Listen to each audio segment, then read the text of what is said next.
It used to be that going into a Zelda game, you knew exactly what you were getting.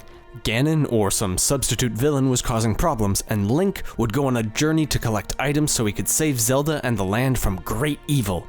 With classic staples of the series like boomerangs, hookshots, bombs, and of course, the Master Sword. You could start every game knowing that you were going to get that sword. It will be mine. Oh yes, it will be mine. In Tears of the Kingdom though, the Master Sword is shattered in the opening moments.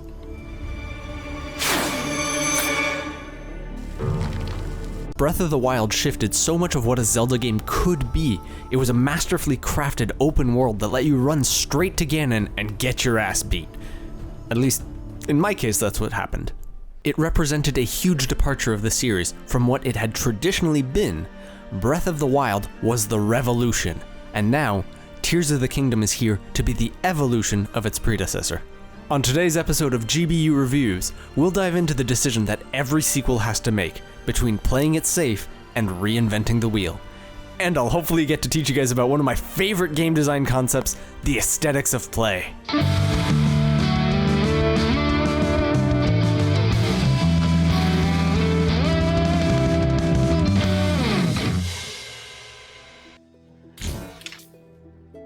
Anytime developers and publishers want to make a sequel, there's a question that needs to be asked. Are we looking to improve on what we had, or are we taking things in a new direction?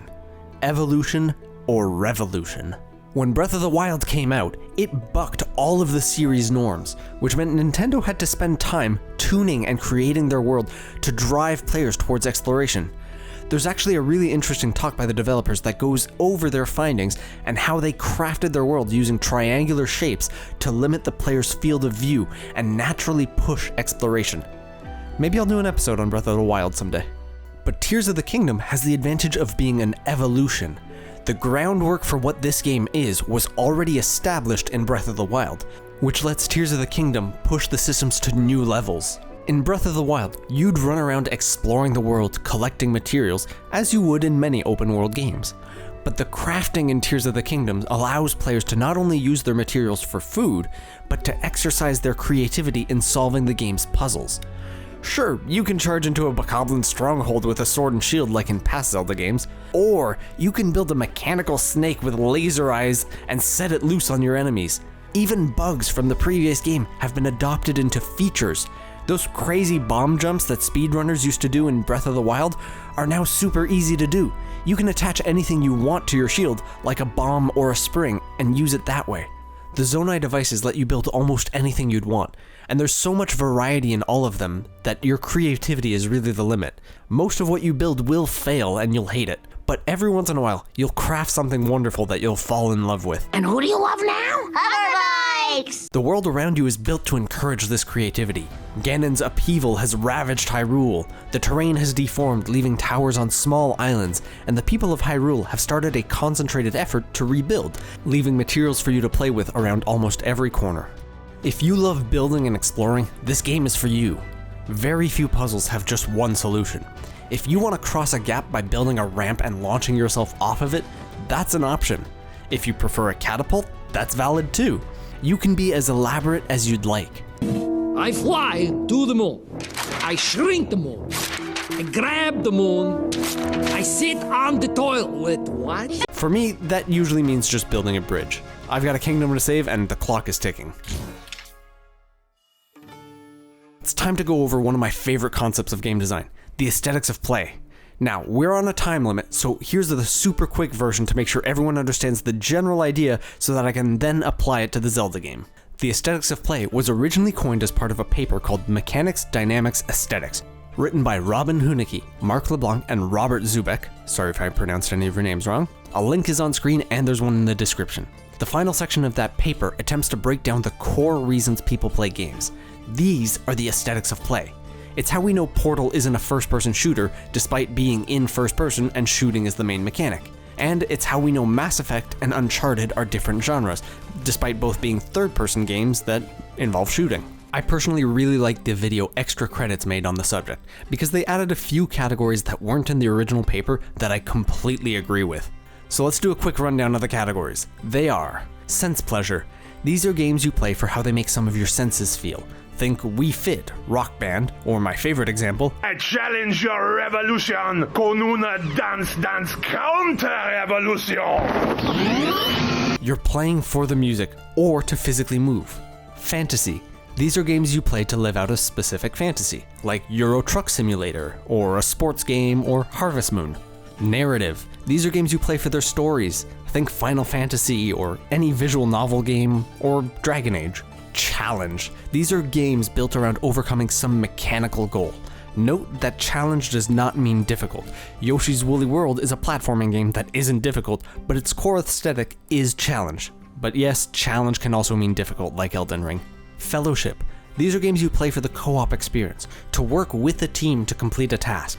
Think games like It Takes Two, Guild Wars 2, or Keep Talking and Nobody Explodes. Competition. A game that you play to try and beat another human player, like Street Fighter or League of Legends.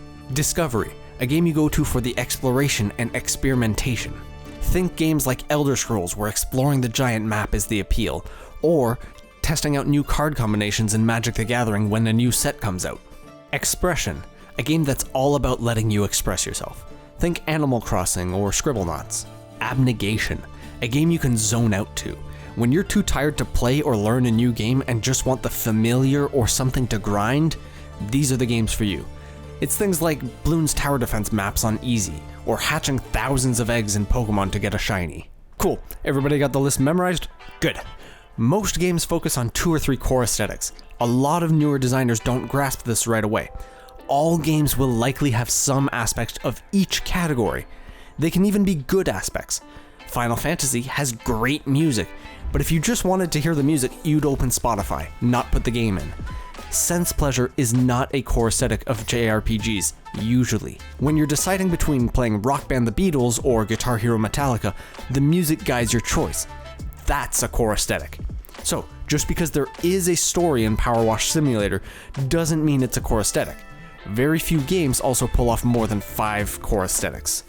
When a game does manage that, it's something like Minecraft, a generation-defining game. The reason this is important to Zelda is that when Breath of the Wild came, it was a revolution. It didn't just build on past games and evolve them with new mechanics to keep the series interesting. It fundamentally changed the core aesthetic of a Zelda game. Exploring the open world, finding a shrine, raiding a bokoblin camp you spotted. That's discovery as a core aesthetic. In older Zelda titles, there was some map exploration, but clearing dungeons and appreciating the story were the core aesthetics. We went from challenge and narrative to a discovery-driven game. Tears of the Kingdom is now an evolution on Breath of the Wild's formula, further pushing that discovery with the crafting, and introducing expression as a core aesthetic by allowing players to solve puzzles with even more outlandish solutions. This is like a nice 3-wood. This'll work. Golfing. Activate. Yes, exactly. This is all in the bad section, not because these things are inherently bad, but because anytime a game sequel is a revolution instead of an evolution, there's some players who won't make that transition well. And I'm one of them. I can admit Tears of the Kingdom is a stellar game. It'll probably win more Game of the Year awards than anything else this year. I just don't care for games like this.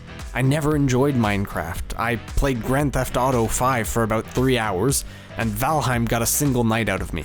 Going around for hours to pick up flowers or mine rocks just isn't interesting to me, no matter how the devs try to make it fun. Come on, people, hit the dance floor, have a good time. Why is no one having a good time? I specifically requested it. I like structure and challenges in my games. Tears of the Kingdom has things a little closer to classic Zelda-style dungeons than Breath of the Wild did, but everything in between them isn't my cup of tea. And even within the dungeons, the crafting system allows players to bypass most of the puzzles if they're clever. So it's not the kind of game I want to play, but I love watching YouTubers play it. In a thunderstorm situation, this is the absolute worst place that you could ever possibly be. See what I'm talking about? It just doesn't feel like a Zelda game to me anymore. Zelda's going around with a smartphone taking pictures. Link is supposed to be wielding the Triforce of Courage, taking iconic gear to solve the puzzles and defeat Ganon, but now he's building mechs with guns. Who needs courage when you have a gun? I guess I just haven't been as invested in the Zelda series ever since Link decided to pull the Because I know something you don't know. And what is that? I am not left-handed. he's not my Link anymore. He's actually Link. We can't name him something stupid. The true heroes of time have been lost. Here's your chance to say it in the voice. And to compensate, they're now letting us name what was once an iconic character, which is 2 steps in the wrong direction for me. I liked having Epona as my horse, so now I had to name my horse something to make me happy and forget about how they did Epona dirty. I named him Annie's boobs, after Annie's boobs. Tears of the Kingdom begins pretty fittingly with Link jumping off a floating island without a parachute. Suicide is badass. No. I say it's fitting because the people who are into Breath of the Wild and know what to expect from the game are going to look at this and go, Don't tell me. We're about to go over a huge water fountain. Yep, Sharp rocks at the bottom. most likely. Bring it on. the rest of us might have to relearn how to play a Zelda game. And as cool as it is to have a floating island act as a tutorial zone, introducing the abilities we'll use throughout the game one at a time, those tutorials fail to spark the imagination. It's bare bones letting you build bridges and a boat.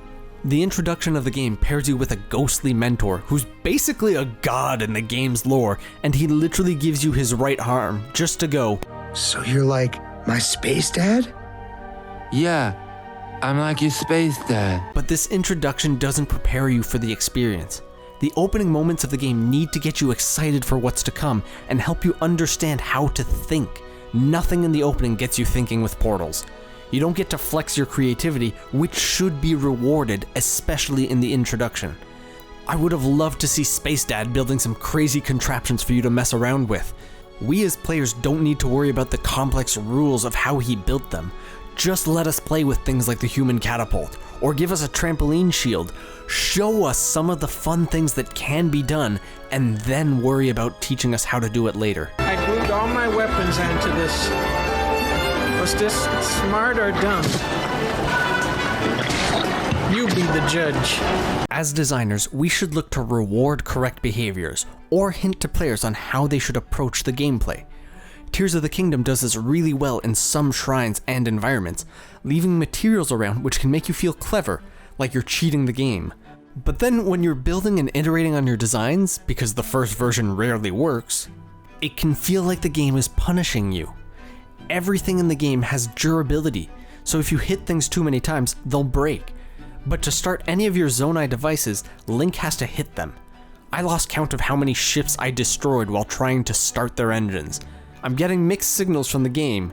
Does it want me to experiment with my builds or not? The worst part is that the game gives you the option to equip nothing in your right hand. They need to let Link throw a punch for 0 damage so I can turn my ships on without breaking anything. The last thing I'd change is to make a quick UI pass. The game has a bloated inventory, which is par for the course in this kind of game, and that's fine. Most of the items have unique properties, but if you're going to make this type of game, you need to make sure that the menus are easy to navigate, especially when this is something potentially foreign to your old audience. So when I'm cycling my gear, let me see my inventory size, like this. When I'm equipping items to my arrows or looking to throw something, don't make one massive line of items. Sort them like this. And for the love of God, give me a button to repeatedly attach items to my arrows until I either run out of arrows or run out of that item. It's super annoying having to go and put a bomb onto every individual arrow I shoot. It's like the game doesn't want me to use them or something. I know that's a lot to take in, so let's do a quick recap. Let me explain. No, there is too much. Let me sum up. Tears of the Kingdom is a great game if you're into that kind of thing. If you're not, the opening won't show you what's fun or how to get into the right mindset for the game that you're about to play. And once you do get going, there's some minor annoyances in how the inventory is handled. If you like crafting games where discovery and expression are core aesthetics, you'll feel right at home here. But for me, Link was a left-handed swordsman who was better in 2D, and these new games in the series aren't for me. I used to be with it, but then they changed what it was. Now what I'm with isn't it, and what's it seems weird and scary to me. It'll happen to you. Now go forth, Link. Save the world from the Demon King Ganon. Or fuck around for hours on end and don't worry about the world ending. I keep having this nagging feeling that I've forgotten something. It's not like Ganon's doing anything. He's cool to wait for you.